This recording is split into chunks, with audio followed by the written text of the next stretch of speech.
The sun was dipping low over the dry Texas plains, painting the sky in a blaze of crimson and gold as the dust from galloping hooves rose like smoke on the horizon. In the fading light, the silhouette of a lone rider appeared. Tall, broad-shouldered, commanding, dressed in a long brown coat and a Stetson that shadowed his eyes.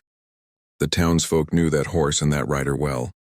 They called him Caleb Ward, the richest rancher in the county, a man who could buy land, cattle, or souls if he wanted, but today he wasn't here to buy. He was here to collect a debt. On the edge of town stood a small wooden house weathered by years of sun and sorrow. Inside, Elara Jennings sat beside her father, who lay coughing weakly on the bed.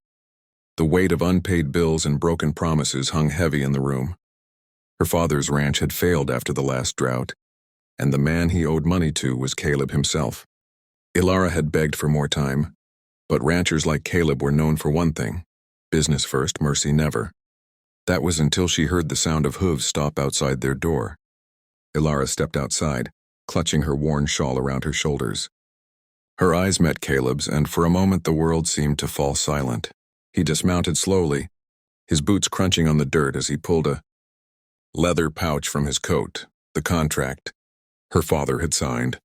"Miss Jennings," he said, his voice low and steady, "I came for what's owed." She swallowed hard, her hands trembling. "We don't have it, Mr. Ward, please. He's sick, we just need more time." Caleb's eyes softened, but his tone stayed firm. "Time's not what you owe me. Your father promised payment by this season. If it can't be money, then the ranch becomes mine." Elara's heart sank. "The ranch is all we have," she whispered. "Without it, he'll die." Caleb turned his gaze to the horizon, jaw tightening. Something in her voice cut through the armor he'd built over years of wealth and war. He remembered his own mother, pleading to keep their land when he was a boy. He'd vowed never to be that powerless again. And yet standing before Elara, fragile, proud, with eyes full of quiet fire, he felt something shift. "You're a proud woman," he said softly, "and I don't want to take your home." He looked back at the house, at her father coughing inside, and then back to her. There might be another way. Elara frowned. "Another way?" He nodded. "Come with me. Work off your father's debt at my ranch. I'll see that he gets medicine and care." Her breath caught in her throat. Go with him? To his ranch alone? Every story she'd heard about men like Caleb Ward told her to run. But she saw something in his eyes that wasn't greed. It was honesty. It was loneliness. "Why would you do that?" she asked quietly. He met her gaze. "Because sometimes a man doesn't know what he's missing until fate brings it to his door." That night, under a sky full of stars, Elara packed her few belongings in a small locket, a tattered book and her mother's shawl. Her father held her hand, tears in his eyes. "He's a good man, I think," he whispered weakly. "Don't be afraid to let life surprise you." Caleb waited by his horse, the wind tugging at his coat. When Elara stepped toward him, the moonlight caught her hair, and he said softly, almost to himself, "Come with me, Elara." She hesitated, glancing back once at her home, the place she was leaving behind, and the future she didn't yet understand. Then she took his hand. The warmth of it was strong, protective, and in that moment, the debt that had once chained her family became something entirely different. The beginning of a story neither of them could have foreseen. As the two rode away into the silver night, the whispers of the town followed them. Some called it scandal, others called it salvation. But for Caleb Ward and Elara Jennings, it was the start of something far more dangerous and far more beautiful.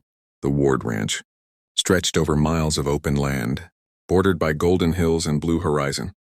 To most it was a symbol of power, but to Elara it felt like another kind of prison. The mornings began before dawn, her hands raw from labor, her heart heavy with uncertainty. Caleb had given her a small cabin near the stables and kept his word. Her father received medicine and care delivered weekly, but what she hadn't expected was the way the man himself treated her. He was not as property, not as a debtor, but as someone he deeply respected. Caleb was a man of few words, but when he spoke, his voice carried the weight of truth. He'd watch her work, offer quiet help, and sometimes they'd ride together in silence across the fields. Every glance, every unspoken moment built something between them neither dared name. Yet the town still whispered. A poor girl under a rich cowboy's roof was bound to end in heartbreak. One evening, as the sun dipped behind the hills, Ilara stood by the corral brushing one of the mares. Caleb approached, his shirt dusted with the day's labor, his hat in his hand. "You've done more than I asked," he said quietly. "The debt's been paid." Her hand froze mid-brush. "What do you mean?" "You've worked hard, Ilara, harder than most men I've hired. You can go home now. Your father's well again." She stared at him, stunned. For weeks she'd told herself she was here to repay what was owed. But the truth hit her like a storm. She didn't want to leave. Somewhere between the long rides, the laughter by the campfire, and the way he looked at her like she was more than the world had ever said she was, she'd lost her heart.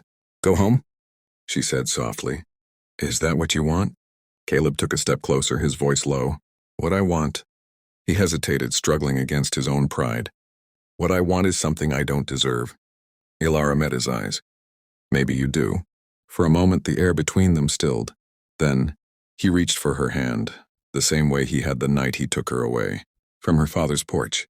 His hand was rough, steady, trembling just slightly. "When I came to collect a debt," he said, voice breaking, "I didn't know I'd be the one who owed something in return. You've given me peace, Ilara. Something I thought I'd never feel again." Tears filled her eyes as she whispered, "Then don't send me away." He pulled her close, the world fading into the hush of the wind and the sound of the horses beyond the fence. The golden light wrapped around them like a promise, not of wealth or power, but of something richer, love, redemption, and the chance to start over. That night the stars burned bright over the Ward Ranch, and for the first time, Caleb and Ilara belonged not to the past they'd escaped, but to the future they'd chosen.